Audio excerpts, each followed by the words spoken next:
This is Joe Carpenter. Today is May 2nd, 2022, and I'm interviewing Mr. David Myers about his life and his work as the Director of the Texas Department of Assistive and Rehabilitation Services, Office of the Deaf and Hard of Hearing Services, and Executive Director of the Texas Commission for the Deaf. This interview is taking place at Mr. Myers' home in Austin, Texas. The interpreter is Ms. Randy Turner, who is the Accessibility and Disability Rights Coordinator in the Office of the Governor, Committee on People with Disabilities. This interview is part of the University of Texas at Arlington Disability Oral History Collection. Thank you for agreeing to interview. Thank you too for inviting me to participate. Thank you. It's our honor. When were you born? And please tell me a little bit about your growing up. Well, I was born in Winston-Salem, North Carolina, 1936. Okay. So I'm a little bit old in the years now. Anyway, I grew up there. I started school when I was 8. No, it was 7. When I was in the second grade of school, that's when I came down with spinal meningitis. And through that illness, I lost my hearing.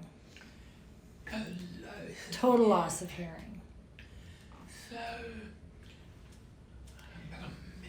So I became deaf, and my parents were in shock, and they really didn't know what to do with me. So they started inquiring.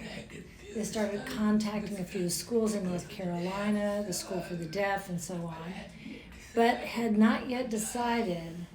And then one day, the school principal came to my house, and he lived in the neighborhood. So anyway, he was friends with my family. And he came and he said, he talked with my family and he encouraged them to leave me in the public school, give them a chance to work with me, and just see if I could succeed. So, in second grade, I went back to school and I stayed through until I graduated. I would say that was really a good experience. My older 2 sisters and a brother, they all went through the same school. Some of my teachers taught my sisters and brother as well. So there was a low turnover school. And I had a lot of support, and I needed that support, and I got a lot of support there. When I first lost my hearing, my mother took me to a speech therapist. And the therapist is who taught me lip reading. And for about 3 or 4 years, that went on. But what was interesting is when I lost my hearing, I can't remember not being unable to understand people. I could lip read. I had the skills.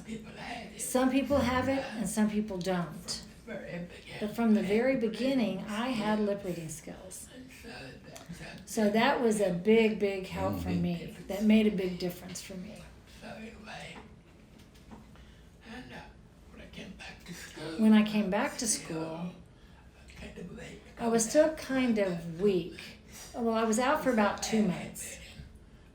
I had been in a coma for 2 weeks. I was very, very sick.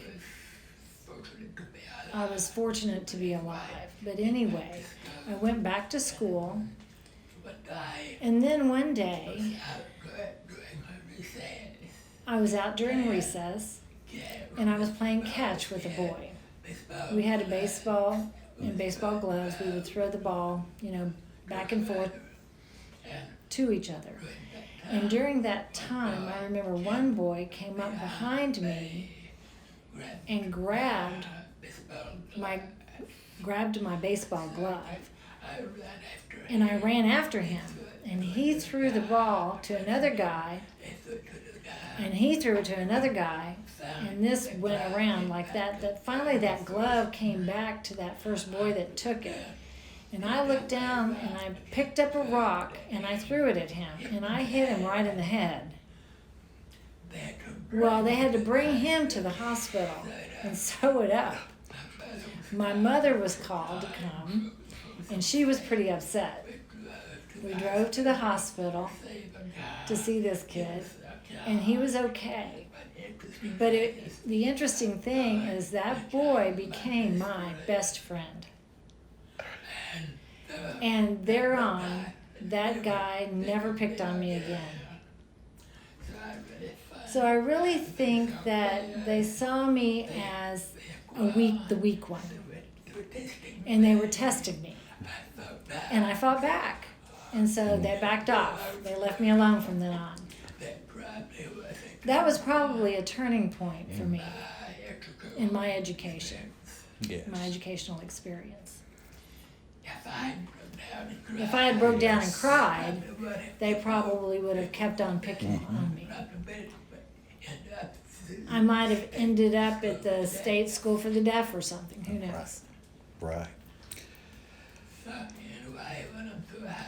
Then I went on through high school and I played football and basketball. I was captain of the football team and graduated. Then went to University of North Carolina for 2 years. And during that time at the University of North Carolina, I had for the first time in my life some real frustration with studying. I would go to class. It was really hard to understand and follow the lectures. I would get notes from other students, and that was some help. But I found myself having to study very, very hard, and more than most of the other students did. They were making better grades than I was. I was making C and they were making, better grades. So that bothered me too. So after my second year in that summer, I met a woman that lived near me.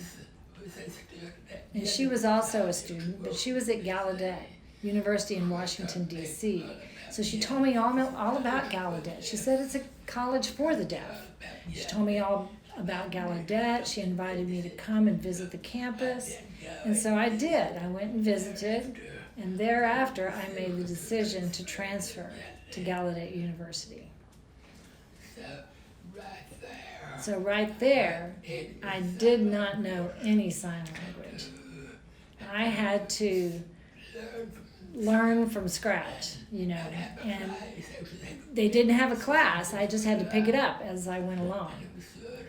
So it was like throwing the baby into the swimming pool, right?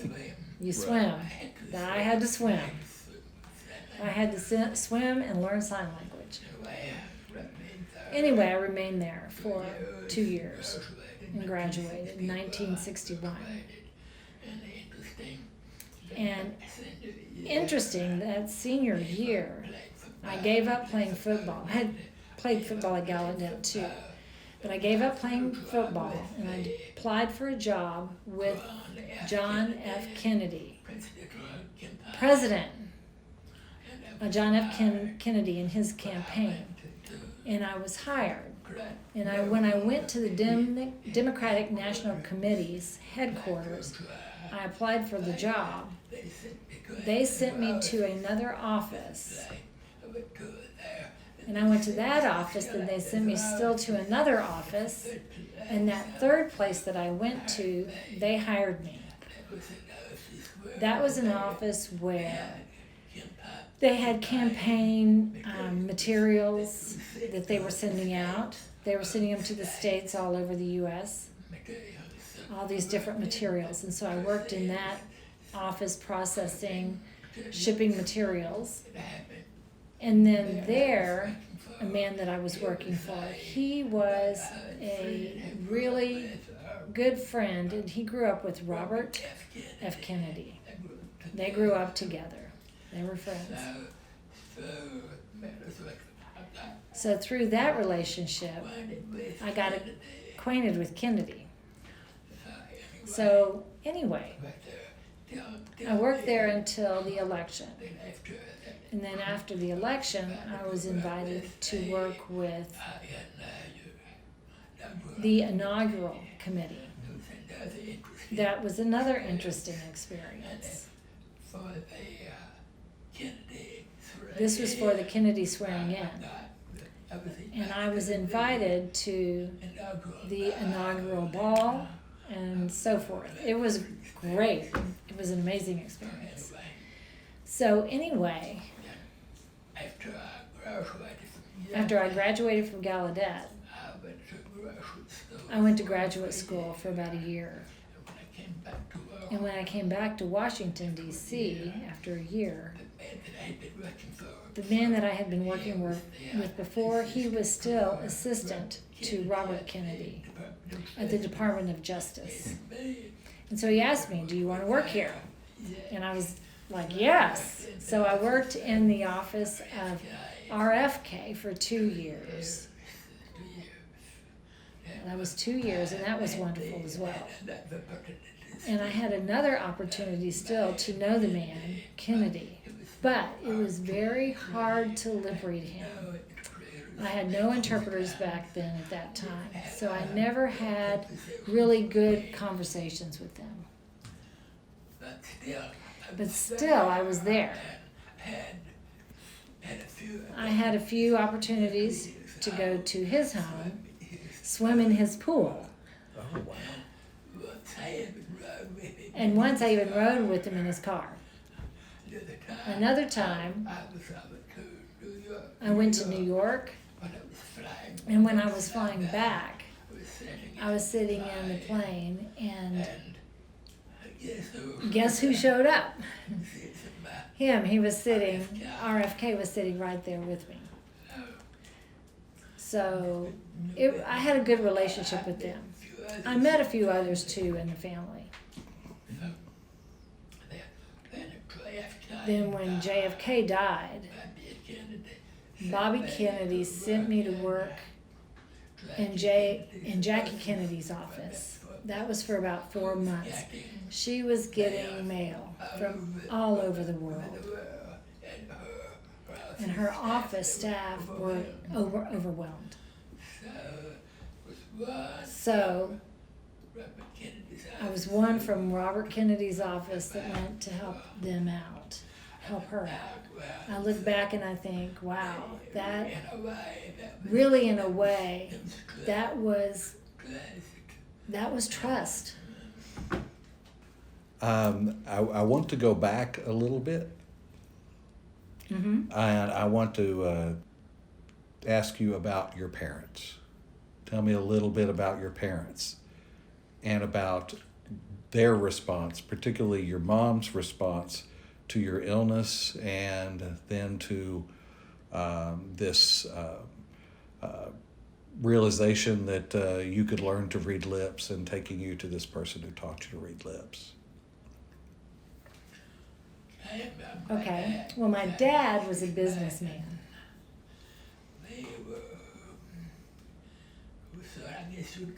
We were, I guess you would call it, middle class. We lived well. And so my mom and dad were both very supportive of me. Like I said, my mom was a stay-home mom. So when it came to bringing me to the lip reading person, the teacher, she would take me there. There's probably 3 or 4 years we did that. And she was very supportive, very helpful. And your siblings are all older than you? Yes, I was the young one in the family. 2 sisters and 1 brother. Did your sisters baby you? Yes. So how did you communicate with your classmates when you went back to school? Lip reading, just lip reading. So you could speak and Yes. then lip read. Yes, yes. As I look back, I've lived in different parts of the country, Yes. and when I'm at home in that area, I can lip read better there Right. than I can when I'm like in other places. I've lived in the Midwest. I've had problems lip reading there, people in the Midwest. That's more difficult than a lot of the other parts of the country. I never understood why, but that's how it was. And New England is hard too. That's why you couldn't understand Bobby. Well, Bobby didn't move his lips much. Oh. I could lip read. His wife was easy to lip read. She was from maybe New York, I think. Eunice Shriver. She was Yes. easy to lip read. That was the sister. Yes. What do you remember about your childhood before your hearing loss? And what sounds can you recall from that time?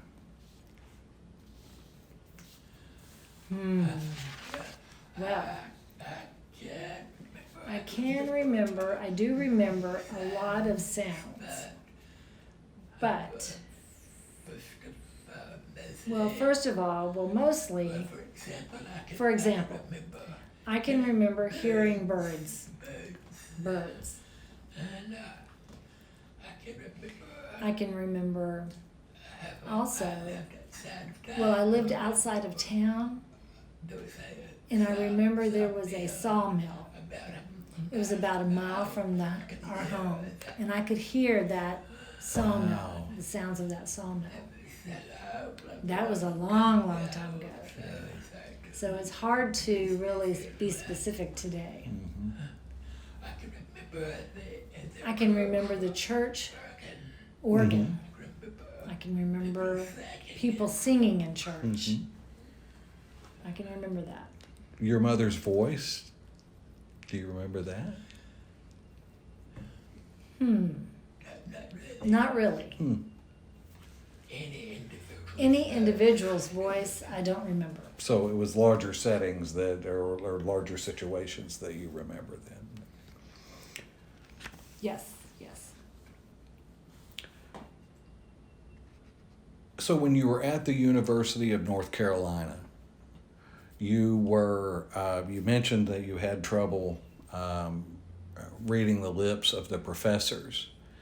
Is that because of the distance that you were away from them? No. It's just that they would move around. They were not talking to me. They were, well, I always understood better anyone that was teaching me, friends or anyone, if it was one-on-one. But you still managed to pass. Oh, yes, I passed. I made 1D. Oh. I remember I made 1D. What was that in? Zoology. Go figure.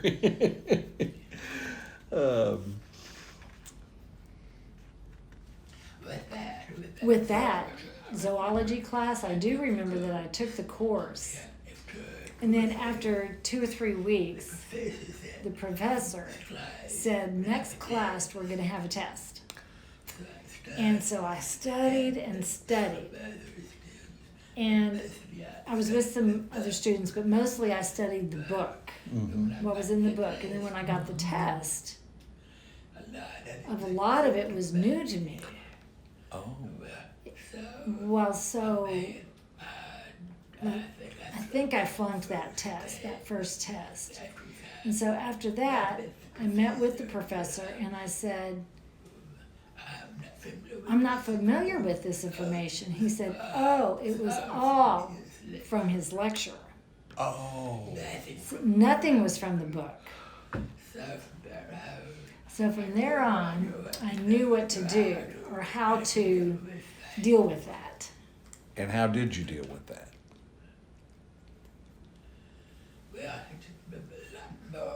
I paid a lot more attention to the notes that I was getting from the other students. I see. When you graduated with your bachelor's degree, what was your degree in? Business administration. Why did you choose that degree? I had to pick something. I really didn't know what I wanted to do. So what was interesting is while I was a senior at Gallaudet, I met a man, a deaf man, and he was on the board of Gallaudet University. See? Dr. Boyce Williams. And he was with the Department of Health, Education, and Welfare. And that's where rehab services was located. And he came to Gallaudet for a meeting. And I had been to see him. He was having I just happened to see him. He was having a cup of coffee at the snack bar before the meeting. And then I went in and I saw him and we introduced each other. And then we sat down and talked for a few minutes. And then he invited me to come and visit him in his office. And so, with that, he became my mentor. And he got me interested in a career in rehabilitation. I see. So through that process, I went through Gallaudet with that influence, and that was my career, was in rehabilitation and community services with people that are deaf and hard of hearing. And you went on to earn a master's degree, and what was that in?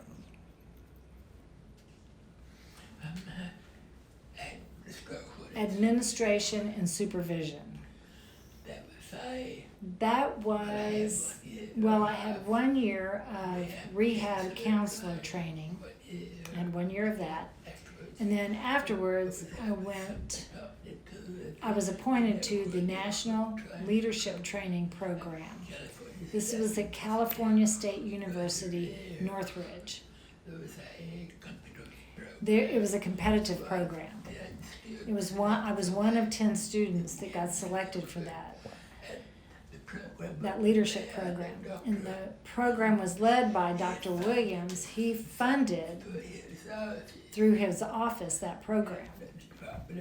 The Department of H-E-W. He funded that rehab program. So that's how I knew about it. And I applied, I was accepted, and got in there. And when did the research with NASA come up, and how did that come about? That goes back to, again, when I was a senior at Gallaudet. A lot happened when I was a senior at Gallaudet. Well, that was 1961, and that was before any of the astronauts had gone up. Right. And NASA was very concerned about the astronauts' ability to survive in space. It was a big concern. Yes. Motion sickness was the issue. That was the big issue. So they knew that motion sickness started with inner ear impact. And my inner ear is dead. Oh. I can't get sick from motion sickness. So they came to Gallaudet. They screened, probably 100 students, and they were looking for those who had had conditions of the ear that limited the inner ear function. And so I was selected as one of 11. That summer, I went to Pensacola at the Naval Air Station there. They set up a research facility there. And that summer in '61, until 68, I went frequently, a lot of time. I would fly down, sometimes 2 or 3 days, sometimes 2 or 3 weeks. A couple of times I was there in the summer, maybe for a whole month. And so a lot of different types of research were being performed related to motion sickness. And so they were trying out these motion sickness drugs, medications. There were times when they collected all of my iron for the whole time I was there. They would draw blood. I could have passed for a drug addict because I had so many needle marks, so many punctures in my arm.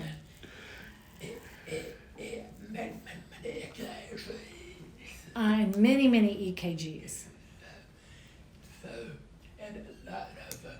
And a lot of experience in zero gravity as well. A lot of research in that. The Air Force had a plane that was used for zero gravity. The Vomit And they would Comet. fly in and fly up Yes. and back down and up and down just like this, probably for about 30 seconds of zero gravity. And you were just floating around, right? They call that the Vomit Comet. That's it, exactly. After a while, I showed a certificate that I was involved with that. The what you just said. Yes. That's fascinating. Other than the Kennedy campaign, I'm sorry, did he have something else he wanted to say? Yes.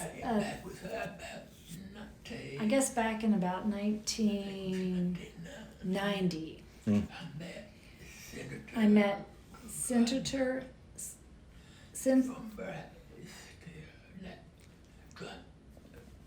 John Glenn. John Glenn, of course. Glenn. He was a former astronaut. Yes, of He course. became a senator, and I met him in Washington. I met him at the Kennedy Center. And so I met him after the program was already completed, and that's when I run into him, and I introduced myself. I started telling him about my involvement in those research projects at Pensacola. And before I could finish my second or third sentence, he was telling me about it. He knew all about Oh, my this goodness. research. He had heard all about this and never about, a lot of people got sick. He got sick a lot of times, he had gotten Oh. sick a lot of times. Yes.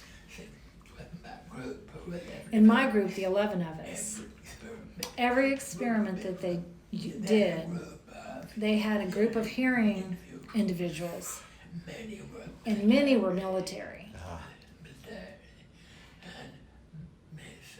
So they were always comparing the two groups, and we were the control group. And they got sick a lot. Yes, they did. Yep. Other than the Kennedy campaign, were you active in other political causes? Were you an activist in any way? Well, not really. In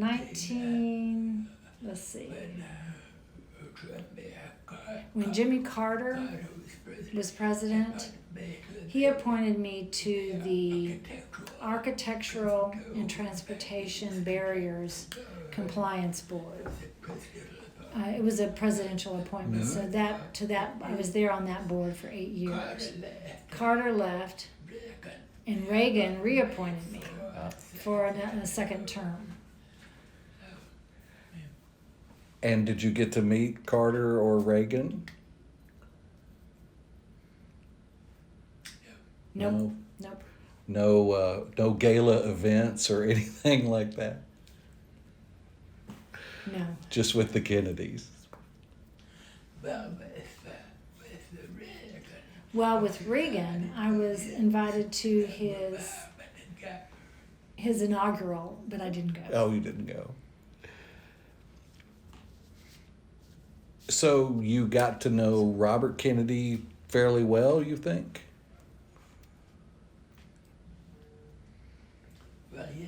Well, yes, but again, we didn't have a lot of communication. He was a guy that had tremendous feeling for people. And we had our way of kind of communicating, he and I did. For example, he would sometimes like be on the way to a trip and he would arrive back. He would come in the office. He would stop and talk with a lot of different people. And then he would come to me and he would always, he had his way of shaking hands with me. And it was like, it was always two hands. He would take my hand with both hands. Yes. He touched. There was a lot of touch involved. And that was his way, I think, of making or reaching out to me. And let me tell you, when he was running for president and he was shot in that hotel in California, well, he had a speech at that hotel. And as he often did, he went into the kitchen of the hotel. And the staff there were lined up. And he walked down the line and shook everybody's hands. And then he came to another guy that was kind of short, a short black guy. And he shook hands. And the guy sort of pointed to his ear like he couldn't hear. And he was indicating he was deaf. And so Kennedy went on down the line, then he stopped, then he went back to this guy and he shook his hand with both hands again, just like he did me, and I cried, just like I am now. It made me think of me. Even now, my eyes will tear up over that. It was very emotional. With your work in Jackie's office, this was after the assassination of the president. That must have been very difficult as well. Well, not really. We were very, very busy. I see.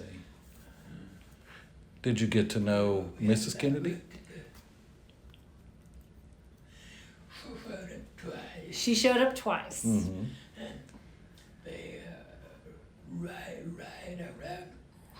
And right around Christmas time, she brought all of us a copy of the White House Christmas card, which was an oil painting of the great room in the White House. It was about this big, and they had prepared it way in advance, but they didn't send it out because Kennedy died, and so it was decided not to send out the Christmas card. But she brought the Christmas cards to us and gave it to all of us that were working there. I'll show you after a while, but I have mine in here. Yes, I want to see it's it. framed. And it's worth a lot of money. Oh, I bet. It's a collector's Yes. item. So tell me a little bit more about how you became involved in rehabilitation services. Well, again, Boyce Williams. And graduate school, I was in graduate school for a year. And then when I came, well, before I finished, I started applying for rehab jobs. It took me 2 years to find a job, to get my first job in that field. And that was in my home state of North Carolina. So I was hired as a VR counselor for the deaf for the eastern part of North Carolina. But it turned out to be a bad situation. My supervisor was a man who had a deaf daughter, and he was very paternalistic. when I first started working there, he brought me to different rehab offices. And we would go into a rehab office. And he would say, "Hey, everybody, I want you to meet this new deaf boy." And deaf boy. Right. Right. So I worked there just a few months. And then, in the meantime, a deaf man that I knew very well, he was leaving his job in Indiana. He was leaving, so he wanted me to apply to replace him. And so I did apply, and I moved to Indiana.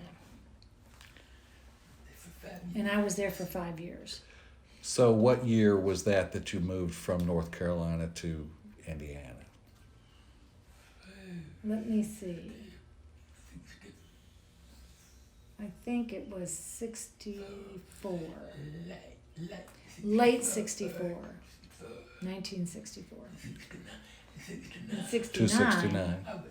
I went back to school. That's when I went back in and got my master's. Okay. So you had already started your master's degree before you took the job in North Carolina? Yes. Mm-hmm. Where were you pursuing your master's degree at first? San Francisco State. Uh-huh. San Francisco State College. That was another experience. I was one of 12 students in rehab counselor training, the rehab counselor training program. It was federally funded. I had a stipend, and so I was one deaf person, and then there was, one guy in a wheelchair, and one person that was blind. There was the three of us. No interpreters, still no interpreter requirements. It was 1961, 62 in there. And so, again, I had this problem of lip reading. But after I'd been there for probably 2 or 3 months, my faculty advisor called me to her office. And she told me that I'm going to have to start monitoring the teacher's class, because I would ignore the teacher. I would just read. I'd read the textbook or articles or whatever related to the class. But she told me, she said, I had to pay attention. I had to watch the teacher. I had to know what the teacher was teaching. It was bothering them that I was not paying attention. So I went through a long explanation about the shortcomings of lip reading. Yes. I had to explain over and over and over, and I got nowhere.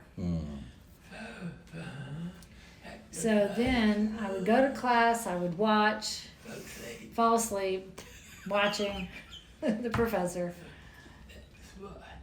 So that was one. And then the second semester, one day the guy that was in the wheelchair, he came to me and he told me that for another class, that class was at night. And he said one night, several of them decided to get together and go out for a beer with the professor.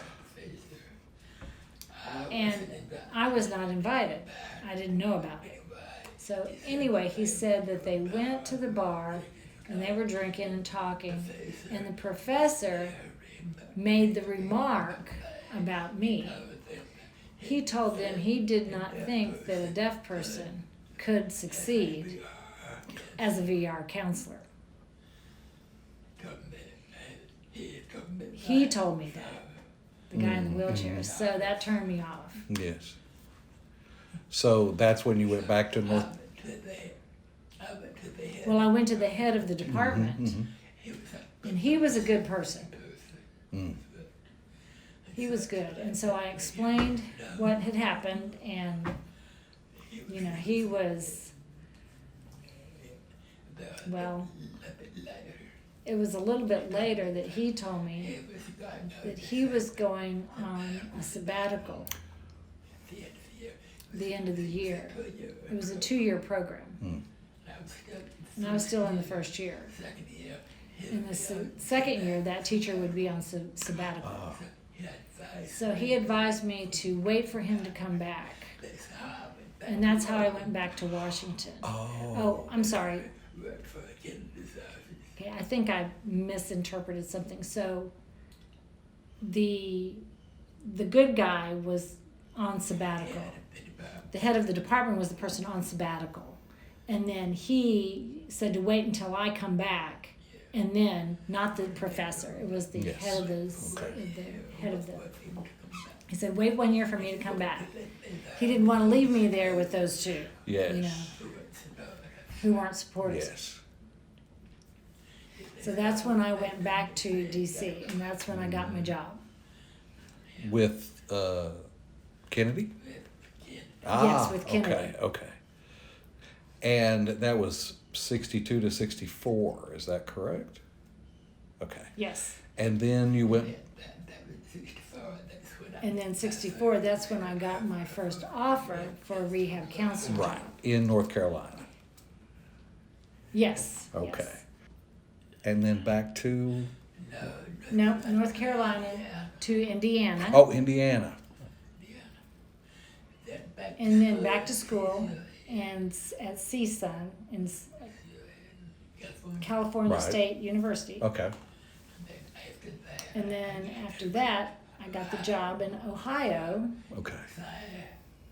for a year. It was a grant-funded project. It was a community services for the deaf project. It was a program, community service program, but they funded that for 1 year, and then the funding was out, and I had no job. But that's when I applied. In the meantime, Louisiana was recruiting me anyway. One of my classmates at the CSUN, they were from Louisiana, and he was trying to bring me to Louisiana. So I left there at that 1 year job and went to Louisiana. I was there for 13 years. Wow, 13 years. Mm-hmm. Does that then bring us to Texas? Nope, 13 years in Louisiana. Well, I was a VR counselor for 3 years in New Orleans, and then I was promoted to the state coordinator services for the deaf in Baton Rouge, and I was there for 10 years doing that.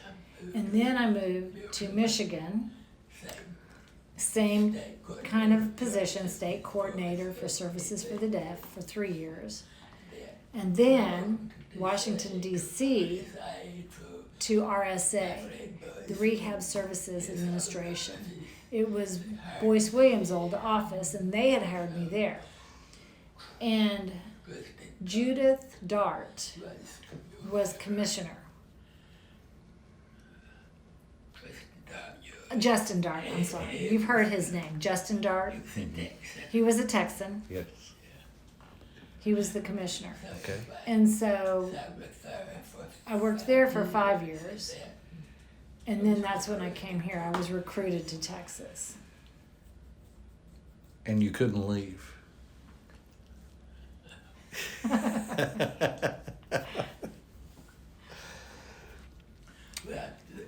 Well, it looks like I'm going to be buried here too. So recently I was,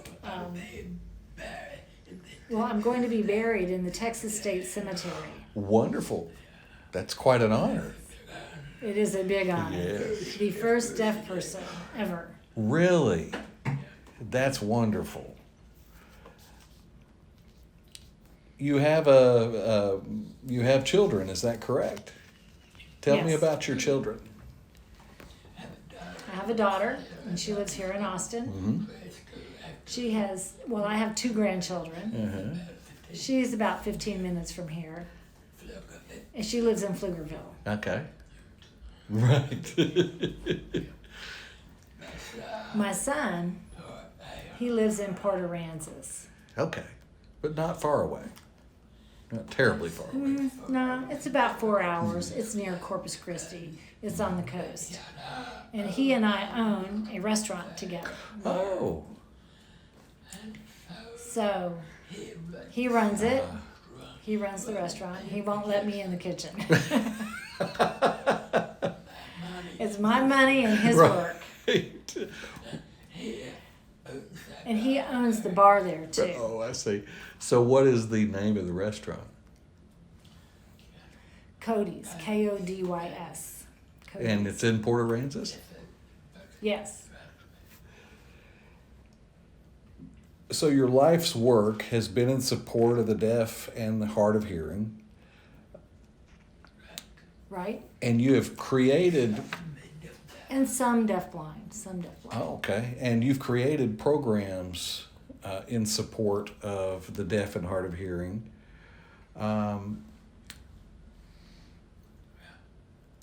Tell me about your participation in the creation of the programs for interpreters you've done with University of Arizona? Yes. Well, first of all, when I was working at RSA in Washington, D.C., part of my work was funding interpreter training programs. I see. I was project officer for federal grants to interpreter training programs. So that was really the extent of my relationship with interpreters until I moved here. When I came here, Texas had their own interpreter certification. And it's called BEI certification, Board for Evaluation of Interpreters, BEI. Well, nationally, we have RID certification, but Texas, we have our own certification. So when I arrived, when I got here, that became one of the programs that I managed under the Commission for the Deaf and Hard of Hearing. And it was established in 1980. They started testing in 82. I came in 93. So we were seeing the need for a new test, to develop a new test. The test that we were using was sort of put together by a committee of individuals. They were not certified. They couldn't certify that the test was valid and reliable. So anyway, we needed to have a valid and reliable test. So we started working on that, and we got funding to develop a new test. And so we got the legislature to fund and approve that. We sent out an RFP and got no response. None. We waited a few months and then we sent it out, another RFP. We added some more names to our list of possible, entities, and I think we got 2 or 3 applications that time, and none were acceptable. In the meantime, we had set up a trilingual task force. It was a heavy involvement with lots and lots of Spanish-speaking people in Texas, right? And so the problem with trilingual is that some don't understand American Sign Language, so we needed trilingual interpreters. So we had a trilingual task force that focused on that problem. We had a meeting in El Paso, and when we did, one of the members of that task force invited her friend, who is the head interpreter for the United States federal court system in El Paso. And that was the head Spanish interpreter. So they invited her to our meeting. Just out of curiosity, see if she could help. And at the break, I met her, and explained about our frustration finding a contractor to develop the test. And she said, contact the University of Arizona. And it turned out that she worked for the University of Arizona part-time. And that's how she was involved. And they had developed tests, interpreter testing. They had never developed a deaf interpreter test, but a deaf focus, but they specialized in interpreter testing. So we went out for another RFP and sent one to them, got back a beautiful proposal. So then we started processing and developed a new interpretive test, valid and reliable. We started using them, let me think, in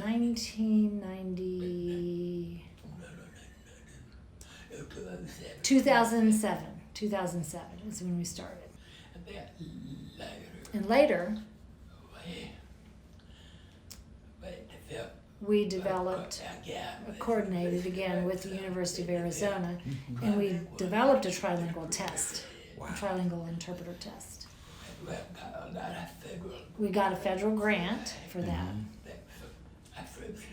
I had previously worked at RSA, if you remember, and I went back there and I talked with one of the people there who was responsible for grants, and he told me what grant would fit with the interpreter training or testing and test development. So we applied for that and we got it. Please tell me a little bit about Camp Sign. Well, that started long before my involvement. Let's see. Let me think here. Texas Commission for the Deaf was established. Oh gosh, I forgot when. And he's asking the interpreter. Right. Do you remember? I don't. I'm old. But anyway, it was established, and then they started Camp Sign way back. Yes. Way back in the day. I want to say it was started by an independent living center of some sort, or independent living organization. The Commission for the Deaf took over at a later point, and it became one of our programs. It continues still today. There is Camp Sign. It's still going. And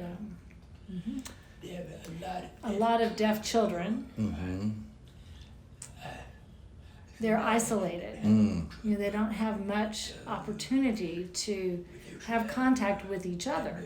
They have no friends who are deaf. They have to go to that, and then they go to that camp, and it opens up a whole new world for them, for some of those kids. This brings up a question going back in time a little bit. Your mother and father were fairly progressive in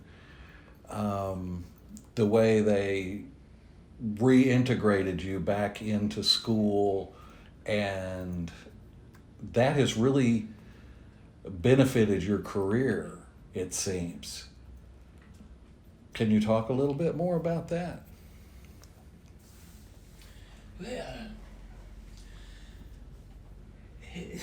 Well, historically speaking, and from my own experience working in rehab, I've met many individuals that are deaf that lose their hearing.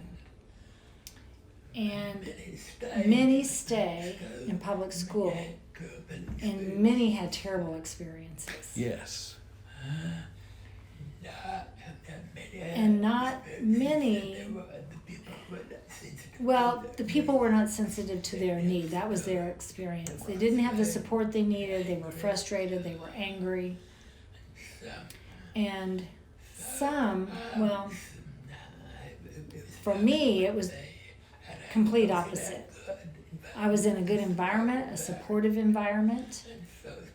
And so as far as my mom and dad, really, the thing about it was that the principal of my school, he was friendly. They knew him. He's like, give us a chance. And they accepted that. And I was able to progress, and I did well. I did well enough to get accepted to University of North Carolina. It's hard to get in there. Right. Were you afraid going back to school after your illness? No. Life goes on. That's yeah. So you retired in 2011, but you mentioned that you wanted to retire a little bit earlier. Why didn't you retire when you wanted to? Well, when I was 65, the commissioner for HHSC, Health and Human Services Commission, asked me to stay on.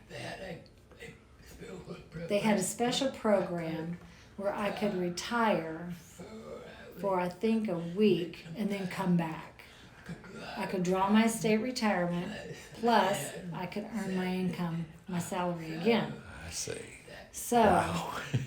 so that happened for the next 10 years. I was able to draw both incomes. Well, the one thing about work, Yes. when I came back, or when I came here, Yes. I was staff number 7. Okay. We were a very small staff, very small agency, all officed in Austin.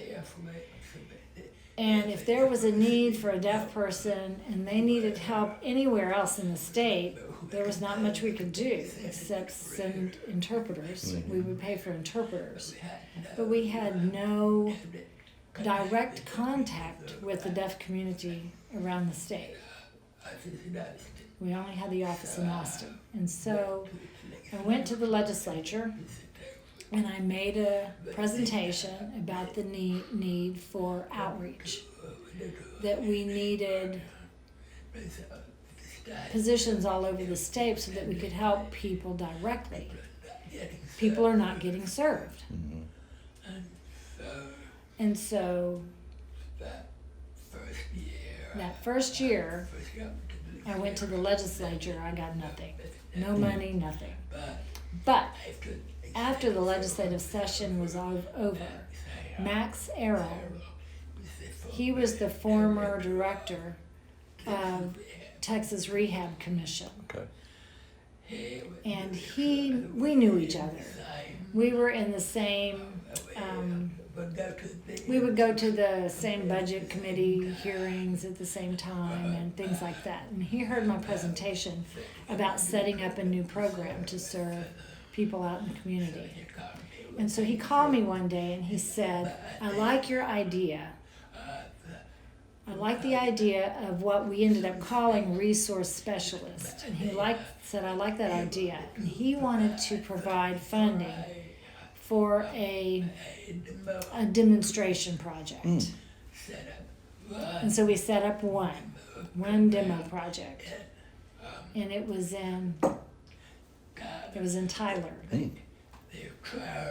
The chair of the Senate Budget or Senate Finance Committee lived in Tyler. So we set it up there. Political. Yeah, I'm thinking politics here. So this was his idea. Yes. So anyway, he gave us the money, and then we set up that one project in Tyler. And then the next session, the legislature, we had something to show them. We had Tyler's support as well. And so the finance committee heard the people in Tyler, because he lived there, and so we got 3 positions that next session. And then the next session after that, we got full 12, 14, something like that. Oh my goodness. And that's how that progressed. And today, we still have statewide services, but there are less specialists.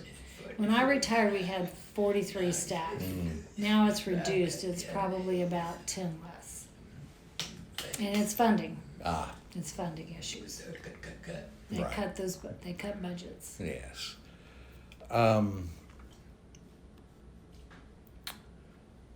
So since your retirement, what have you been doing? Well, I've been writing a book about the man who was my mentor, Dr. Williams. Mm. And I've been working on it. I'm still working on it, trying to get it finished. Been on hold for a little bit because I've had some health issues. I had heart surgery in 2017, and that was a big mess. So, When do you think you'll be finished?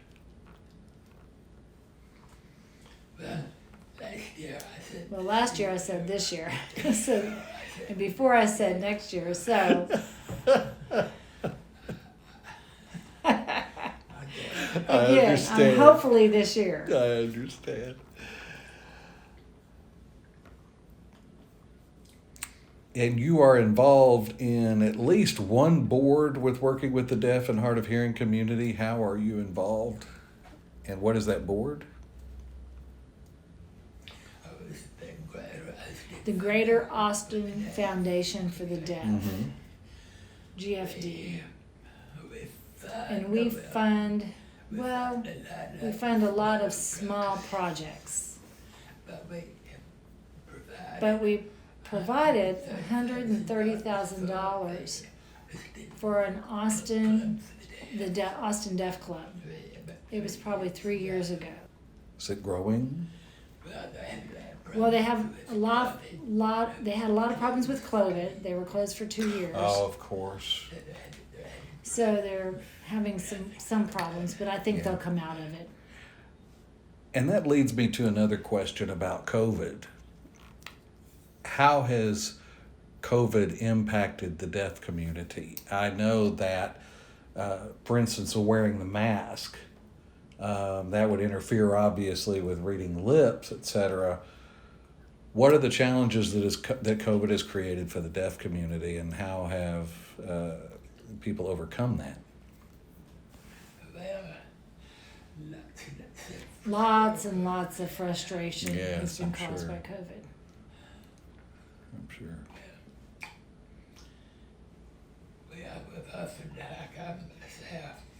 Well, often like me myself, I experience it quite a lot. I ask people to please lower your mask to talk to me.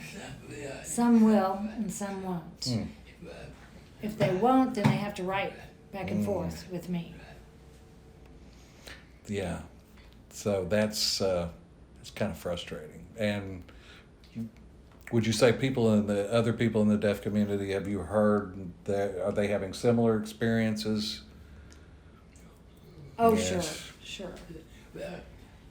Well, some interpreters have gotten a mask that is clear. It's got it's plastic on the front, but I don't like those. But it shows the lips, but you don't really see the whole face. And lip reading is not only your lips; it's face reading. Yes. You need the whole facial expression. Yeah, my doctor, he is flexible. When I go into the office, he asks if it's okay for the interpreter and himself, all three of us, take off our mask.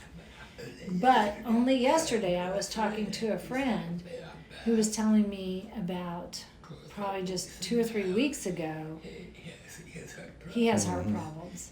And he was trying a new doctor, and it was the first visit to a new doctor, and he was in the doctor's office, and the doctor left for a minute, and another nurse came in and saw him there with no mask, and she told him to put on his mask, and she was like really angry, like bawling him out. It was very rude. It came across very rude. Well, he said the doctor was okay with it. Right. He didn't mind at all if he took his mask off. But when he left, and the nurse came in, and she saw him without it, she's the one that bawled him out. Yes.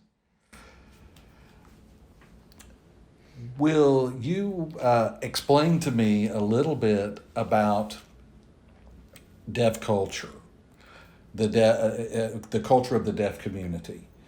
For instance, I understand that there is a segment of the deaf community that does not view being deaf or hard of hearing as a disability.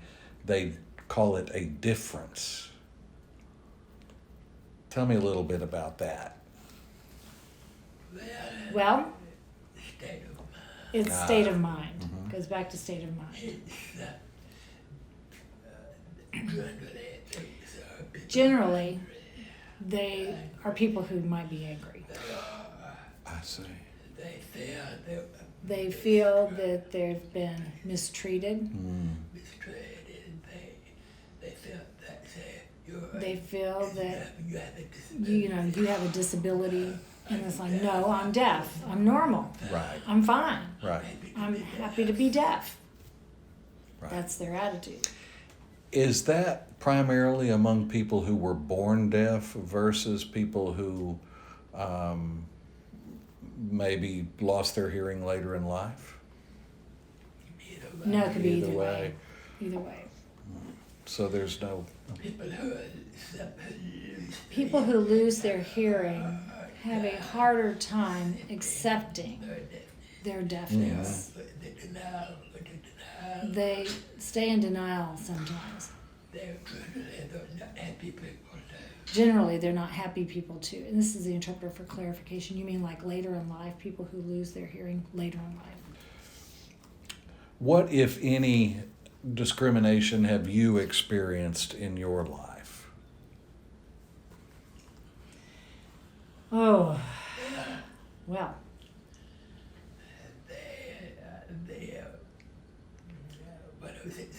when I was at San Francisco State, Yes.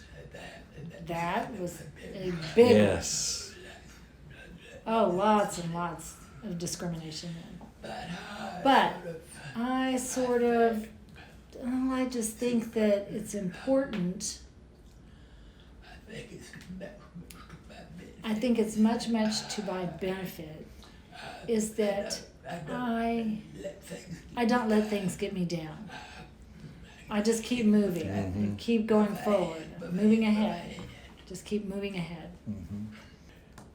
You've traveled pretty extensively in your career. What caused you to stay in Austin? I like it here. It's been a good situation for me. Yes. Yes. Nothing more than that. Well, I stayed for 18 years with Right. the same job. Right. So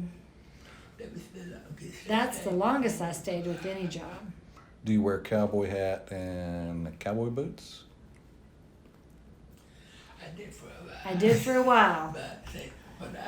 But see, when I was a kid, I grew up going to my dad was in Yes. the meat wholesale business. And so I would go to the stockyards all the time with him. And so I had boots Yes. and a cowboy hat when I was a Yes. little boy.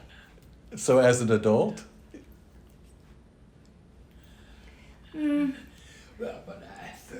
When I first moved to Austin, Austin was still a cowboy town, you know. Now, today, it's half California. That's the truth. Going back to the issue of reading lips, you said that it's more difficult to read lips, read the lips of someone from, say, the Midwest or from New England than maybe elsewhere in the country. Is it because of the way people speak? Do they speak faster or slower, or how does that create a problem for you? It is hard to explain. Mm-hmm.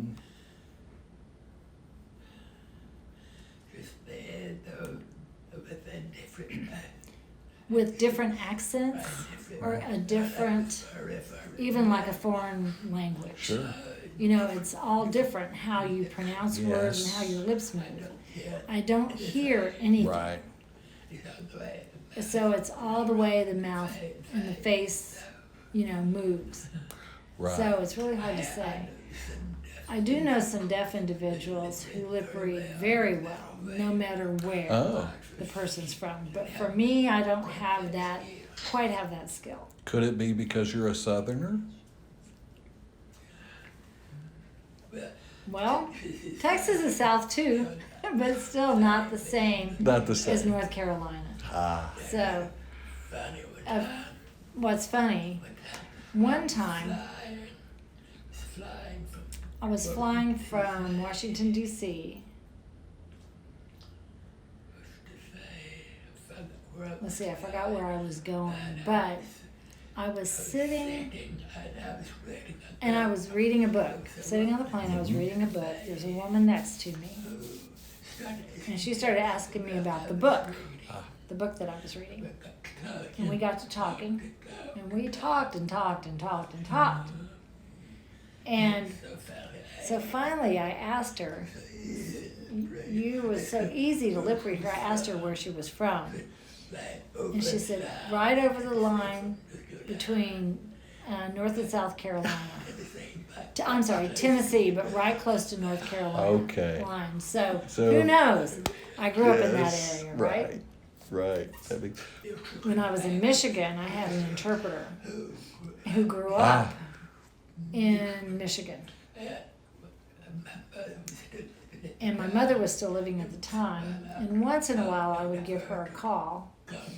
I would ask her to interpret a call to my mother. And she had trouble understanding my mother. Interesting. Okay. So it is accents. Right? It is. Accents. You mentioned on our last conversation, you mentioned that you had been involved in another oral history project recently, reflecting on your NASA research experience. Tell me a little bit about that.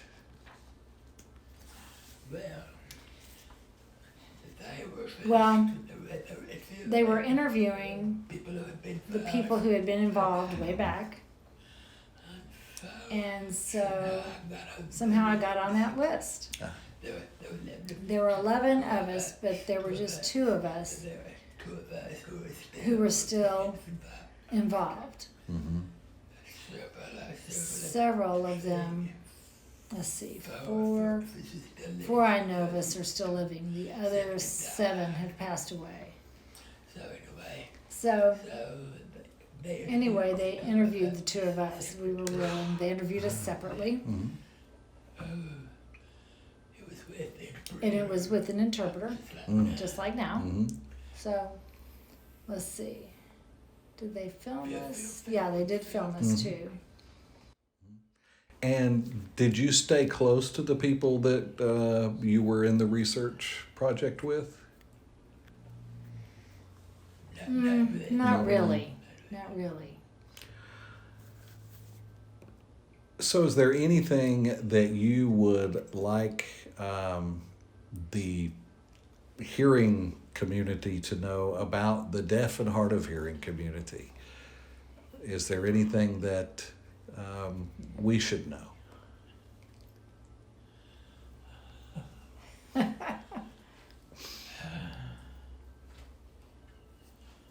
Well,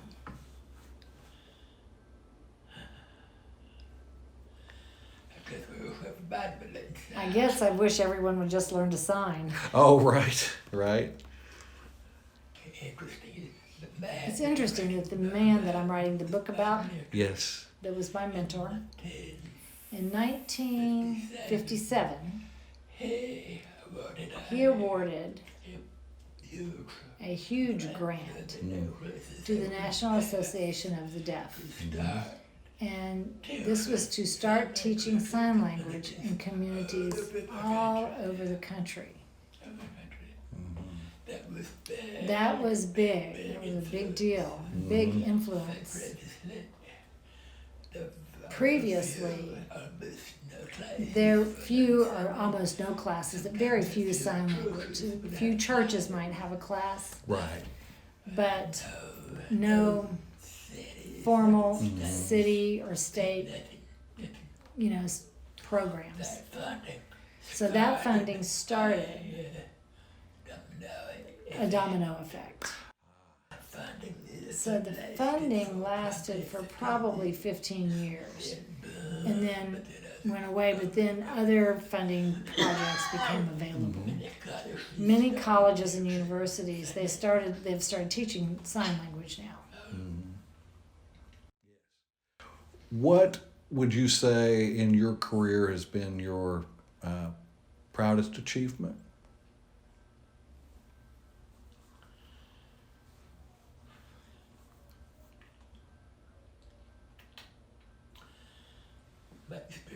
My experiences here.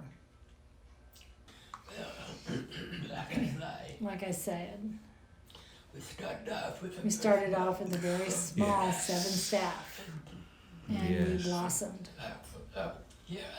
Not just here only in Austin, but statewide.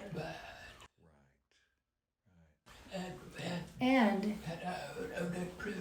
we had an interpreter certification program. When we redeveloped the certification, we had the best certification in the world.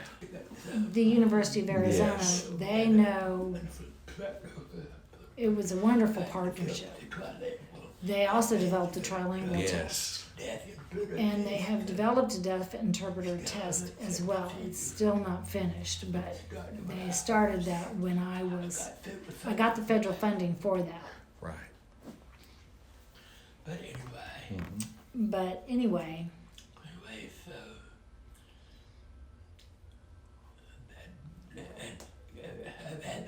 and I've had that wonderful experience, and I had great staff. That's wonderful. Right. I was going to bring that up. Is there anything that you would like to add to this interview that we haven't covered?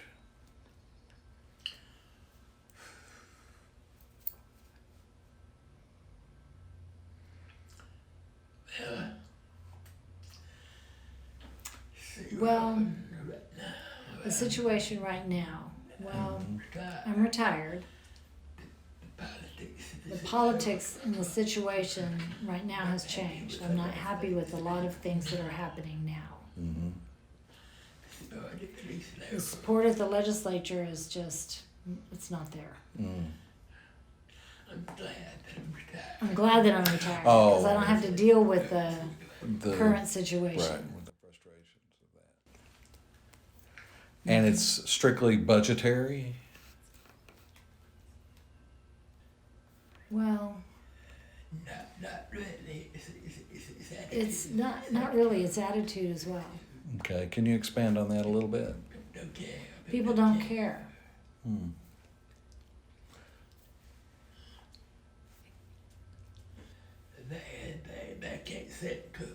They can't seem to put themselves in our shoes, I see. you know? Like right now, we have a larger deaf-blind population, and they are just about in prison in their homes. They can't go out alone, and even with a dog, the dog cannot, they don't read Right, a red light, for example. right. So they are the most underserved people I know of, is people that are deaf-blind. And the legislature here just keeps turning them down 2 or 3 times now, sessions. They're asking for some funding so that they can hire what they call co-navigators. That could be a deaf person. Well, they're trained, but deaf people can serve in those positions, but they go with them and lead them into the store to buy their food. They're the communicator for them, and they can sign in their hands if needed. But the legislature keeps turning them down. Now, this may be a question that you can't directly answer, but I'm going to ask it anyway. That is, with a governor who is himself disabled, that has not improved the situation for. No, it don't. He's one of those. He is one of those who lives in denial. I can say that I met him. I've met him. Mm-hmm. He knows. I got the governor's. I got the governor's award Yes. 3 or 4 years ago. Okay, Was it there? but he wasn't there. But anyway, maybe 2 years ago, and during the elections, Mm-hmm. at that time, the Texas Texas Disability Coalition of Texans with Disabilities, CTD. They set up a forum for political candidates and invited all of the candidates to come and make a speech and present to the disability community. So there's a large group of people with disabilities, and this was for that group. And many, or just about everybody, except Abbott came. He didn't bother to show up. So, It's I don't know. kind of shocking. Mm-hmm. Right. He won't allow anybody. He won't allow anyone to push his chair. Is that right? Hmm.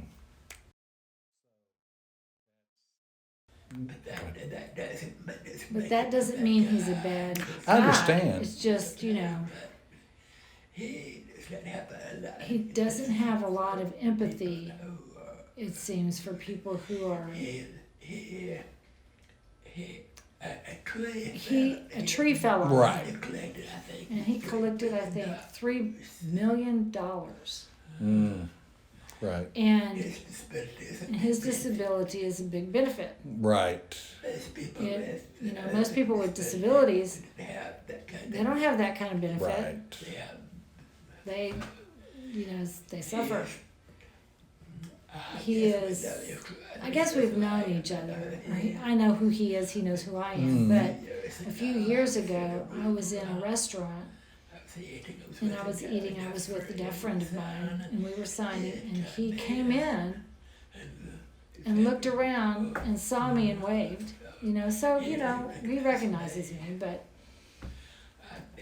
I met him 3 or 4 times, I guess. Now, Perry, he was different. Perry was nervous around me. Really? He had a hard time making eye contact. Why? I don't know. I can't explain it. It was just his thing. But you won. I'm deaf, and he would just talk and talk and talk, and I couldn't understand him. Now, one time I remember,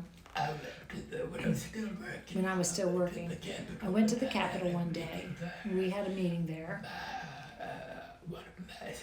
One of my staff was with me. It was Billy. Billy was with me.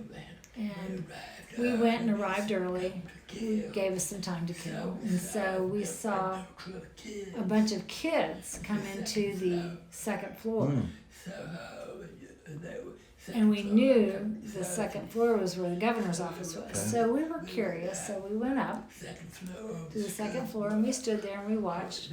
And sure enough, all these kids were there, and the governor came out and talked with kids, took pictures, and then was about to come back to his office, and he saw my interpreter, Billy, from my office, and he knew that they're friends.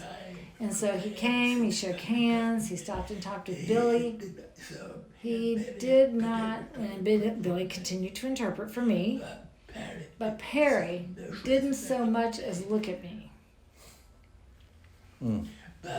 But he was good governor. He supportive. He was supportive. He was good. Just uncomfortable with disability, maybe, or uncomfortable with deafness or?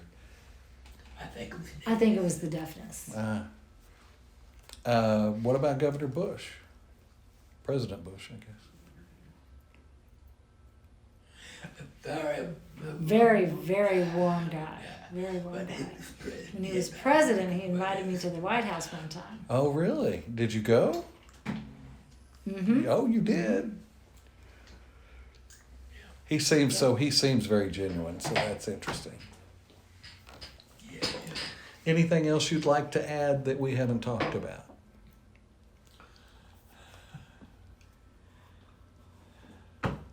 What about this? He's asking me, what have I missed? I don't know.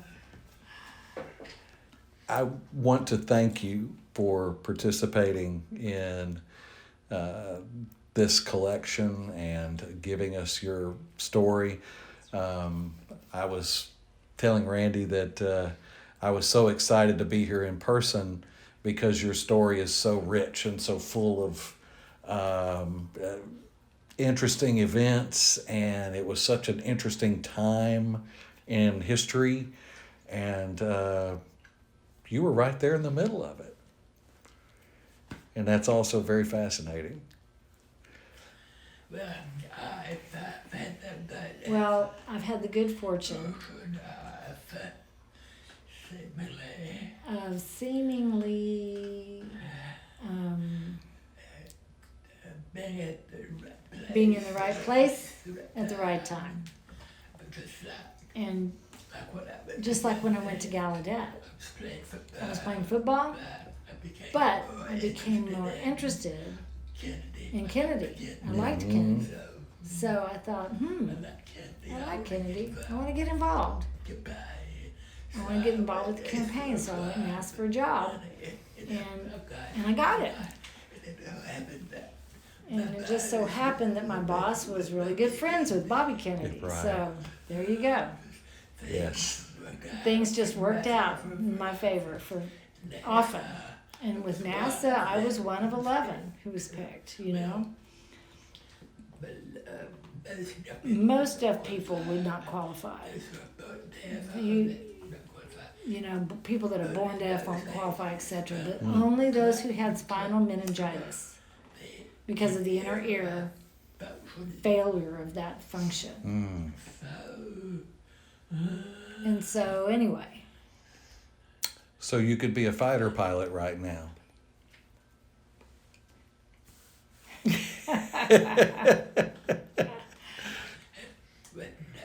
With NASA, there was always some talk about sending us yes. up into space as part of the experiments. But I told the man who was in charge at that time of the research, I said, if you ever do decide to send someone or send us up, I want to be first in line. That's wonderful. And let me tell Oh, you one other please do. thing. I don't often mention this, but with the NASA research, in some ways, we deaf people, we replace the monkeys. That's an interesting way to look at it. The research that I was involved in, that was in Pensacola, it was at the Naval Air Force Base, the Research Institute. So there was one building, they were testing in one building, and the next building, that's where they were testing the monkeys. Is that right? Now, one time, this was before the first ball went up.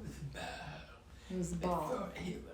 Before ball went up, there were 2 monkeys that went up Right. and came back down. Those 2 monkeys were there. Oh, They were right there.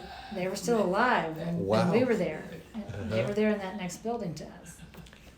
Well, I was issued a parachute when we were oh. in the Vomit Comet. thing. I was issued a parachute. I had it But you there. didn't jump.